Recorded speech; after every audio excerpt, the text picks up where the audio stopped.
動画をご覧の皆さん、こんにちは。今回の動画では韓国3泊4日の旅をご紹介したいと思います。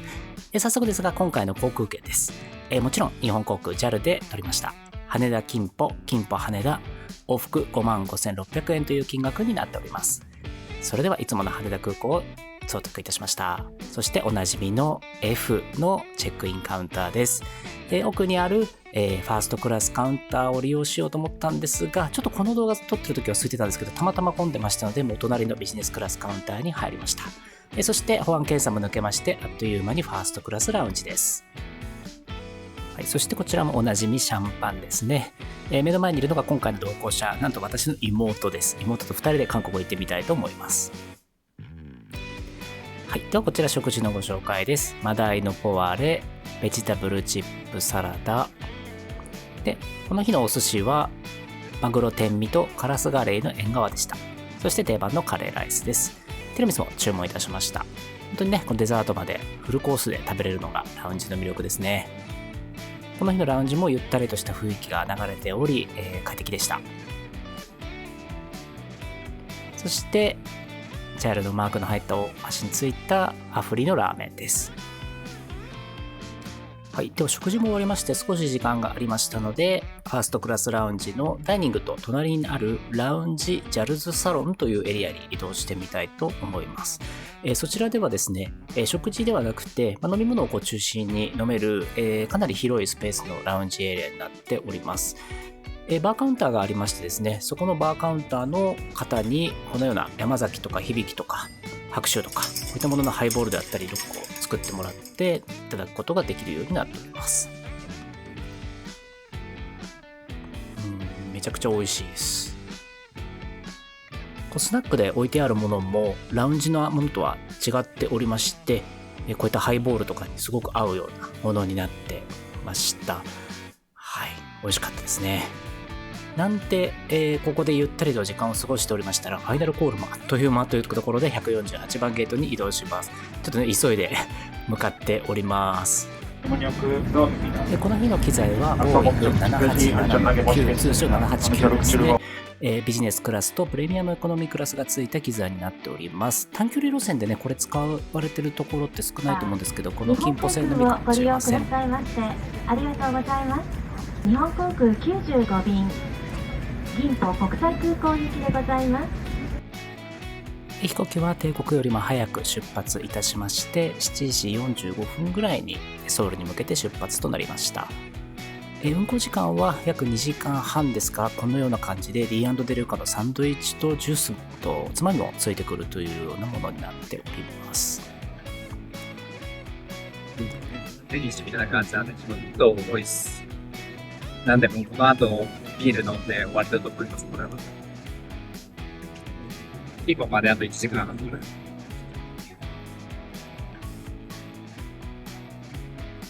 はい、でこれ以外に頼める飲み物はこのビールとホットコーヒーとコンソメスープだけでした。短いフライトですからね、これだけ出れれば十分かと思います。はい、韓国到着しました。すごい眠いです。すごい眠いって言ってます。もう飲みすぎました。ちょっとそうですね。今10時ぐらいなんですけど、めっちゃ眠い。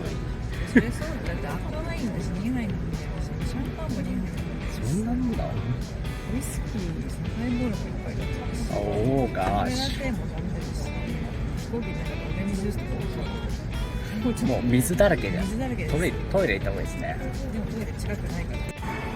今空港からメトロに向かってるんですけど、めっちゃ遠いんですけど。新宿のサブナーブだよね。あとあれだよね、都庁に行く時の。でもなんか全然終わりが見えなくて、どこにあるんですかこれ。はい、こんな感じでですね、文句ばっかりですけれども、韓国に着きまして、ホテルに向かっております。1泊目のホテルはですね、空港の一駅隣のホテルですので、地下鉄に乗って移動いたします。キポ空港から一駅、ソンチョン駅近くにあるロイヤルスクエアホテルソウルというところです。ご覧の通り、シングルベッドが2台と、こんな椅子がある、テラスっていうんですかね、みたいなところもあったりします。で、左側がクローゼットになっていてハンガーでかけられたり、コンセントは韓国のタイプのものしかなかったのがちょっと残念でした。で、これでですね、1部屋1泊1651円ということで、かなり安いと思います。2日目の朝も地下鉄に乗って移動いたします。移動先はですね、金浦空港から少し離れたところにあるアウトレットモールが行き先でありまして、地下鉄乗り継いでバス乗り継いでという感じで行きました。すごくね、天気のいい一日でした。もうアウトレットモールすぐに、見終わってしまいまして、2泊目のホテルに移動いたしました。こちらがロッテシティホテル、ミョンドンというところです。ウルジロ3階駅のすぐ近くのホテルでして、こんなような格好で、ベッドが2台あるのは、同じなんですけれども、かなりね、作りがリッチになっていて、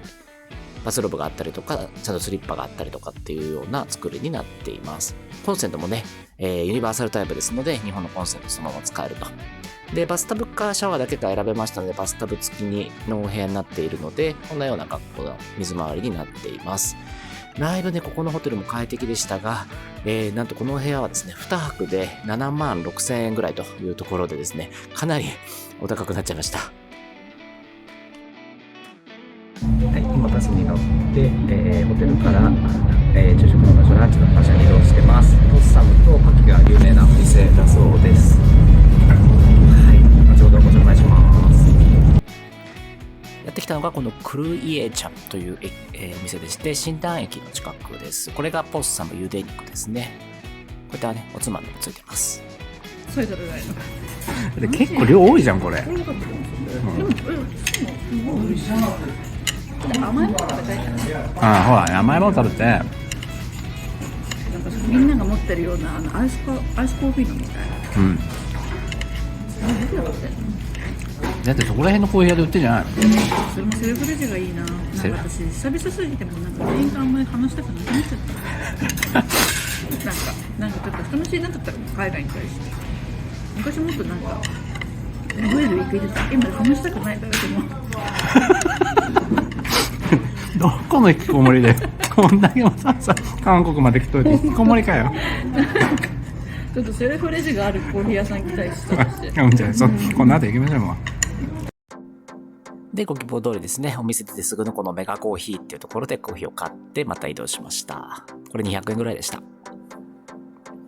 で、次に来たのが、ソウルフォレストステーションっていうソウルの森っていう駅なんですけど、なんかこう、なんでしょう、K-POP アイドルとかの、オフィスがあったりとかお店があったりとかっていうので、この動画も提供してもらいました。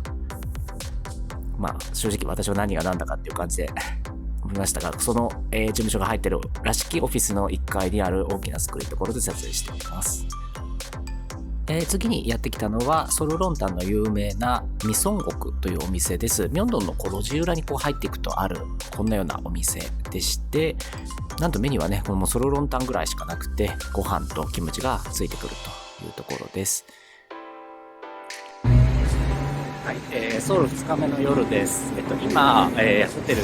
ロッテシティホテルミョンドンから、フライドチキンのお店に向かってます。今気温は9度で10月の下旬としてはすごい寒いかなっていう感じです。さっきソルロンタン食べたおかげでだいぶ体も温まったんですけど、ちょっとそれまではこの気温の変化に慣れなかったですね。やっぱコート持ってくればよかったかなってちょっと思います。ここからミョンドンまで歩いても10分15分もないので、かなり便利なエリアかなって思ってます。はい、じゃあちょっとこの後フライドチキン屋さんもご紹介します。本当はですね、ミョンドンの有名なBHC チキンっていうところに行きたかったんですけど、1時間半ぐらい待たされるってことで、その裏にあるお店、ここが繁盛してたので入っておりました。ちょっとお店の名前がね、わからないんですけど、こんな感じでフライドチキン1羽分丸々たっぷりいただきました。めちゃくちゃパリパリで美味しかったです。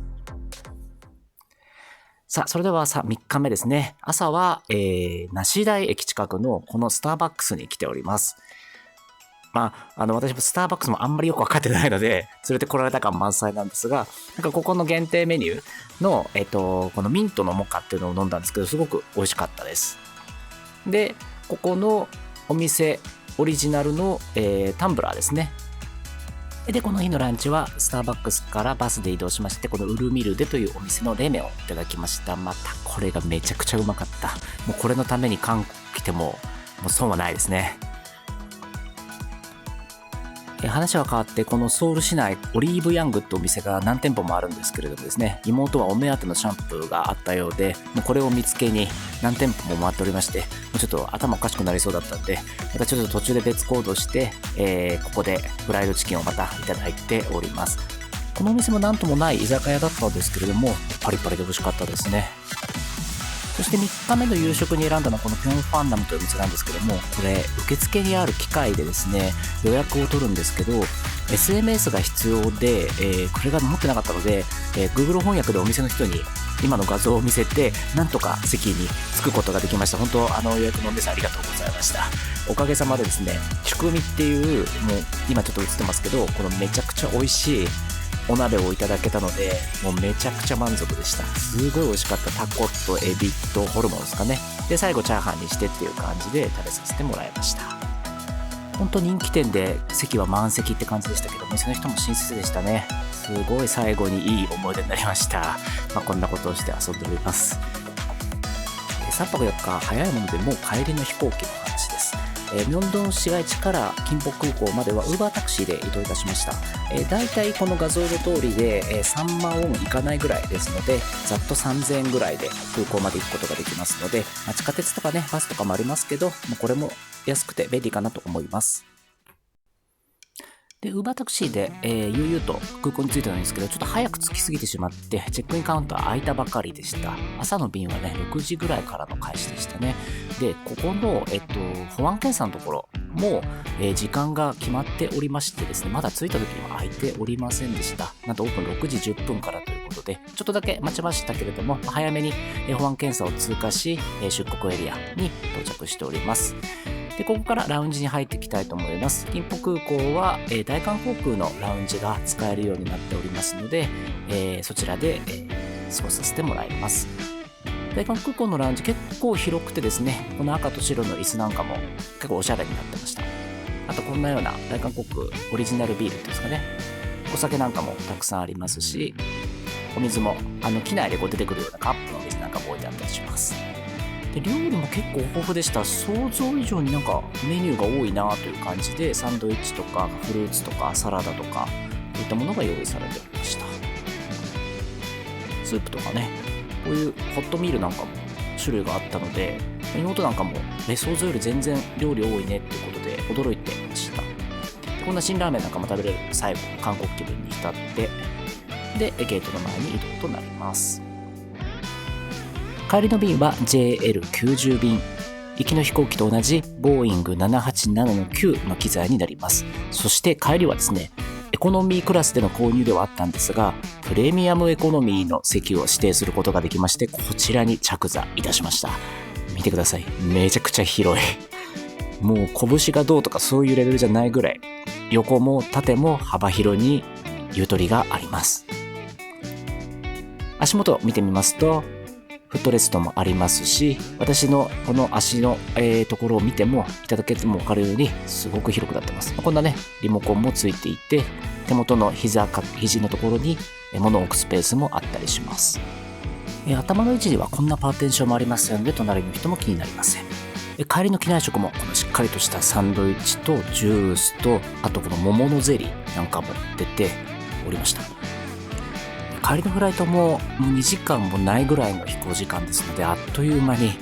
東京湾の南の方まで来てしまいました。このプレミアムエコノミークラスめちゃくちゃ快適でしたね。なんか想像以上でした。初めて乗ったんですけれども、エコノミークラスとビジネスクラスの間ではありますが、結構幅広い座席ですし、欧米線とかでもこの席なら結構耐えられるかなっていう感じがしますね。はい、では機は間もなく羽田空港に向けて着陸態勢に入っております。ということで、韓国3泊4日の旅はこちらの羽田到着にて終了です。最後までご覧いただきましてありがとうございました。動画への高評価、コメント、チャンネル登録よろしくお願いします。